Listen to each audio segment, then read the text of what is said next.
नमस्कार सर्वांना, प्रिनिया कॉर्नरमध्ये तुमचे खूप खूप स्वागत आहे। हिंदू पंचांगानुसार भाद्रपद महिन्याच्या शुक्ल पक्षातील तृतीय तिथीला हरतालिकेचे व्रत केले जाते।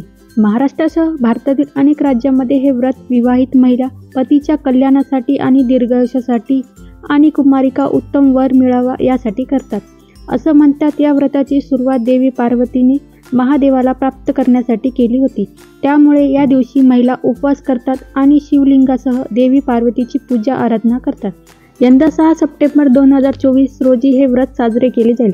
चला तर मग जाणून घेऊया, हरतालिकेच्या दिवशी 16 झाडाची पाने आणून हरतालिकेच्या पूजेला अर्पण करतात। ती पाने खालीलप्रमाणे: बेलपत्र, आघाडा, मधुमालती, दुर्वा, चाफा, कनेर, बोर, रुई, कडुलिंबाची पाने, आंबा, डाळिंब, धोत्रा, जाई, शमीपत्र, बकुळ, अशोकाची पाने।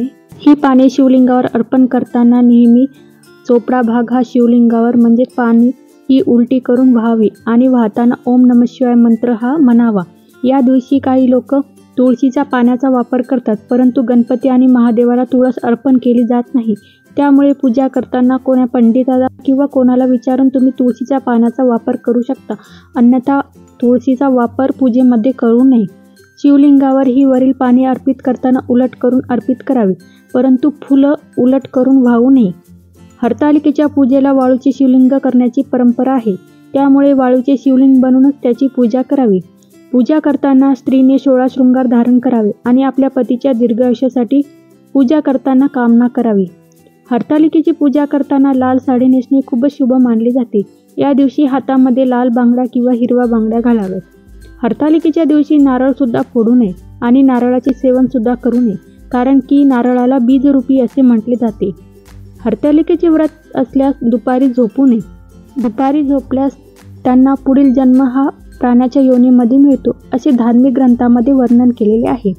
हरतालिकेचे व्रत एकदा केले तर नित्य नियमाने दरवर्षी करावे लागते। ज्या महिलांचे हरतालिकेचे पहिले व्रत आहे त्यांनी या दिवशी नवीन कोरे कपडे परिधान करावे। हरतालिकेच्या दिवशी घरामध्ये वाद विवाद, निंदा, भांडणे करू नये, अन्यथा पूजा सफल मानली जात नाही। हरतालिकेची पूजा असो किंवा कोणतीही पूजा असो, नेहमी आसनावर बसूनच पूजा करावी। हरतालिकेच्या दिवशी महिलांनी हातावर मेहंदी जरूर काढावी, खूपच शुभ मानले जाते। आणि सगळ्यात महत्त्वाचे म्हणजे हे व्रत तुम्ही करत असाल तर या दिवशी हरतालिका व्रताची कथाही आवर्जून ऐकावी।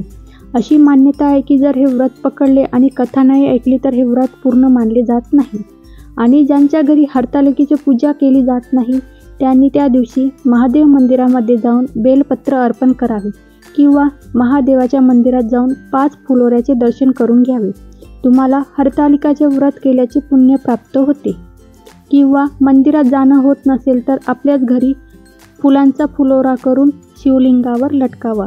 बायकोच्या सुखी आयुष्यासाठी आणि सौभाग्यासाठी महिलासोबत पतीही व्रत हे आपल्या बायकोसाठी करू शकतात। हरतालिकेच्या दिवशी काळा रंग महिलांनी परिधान करू नये।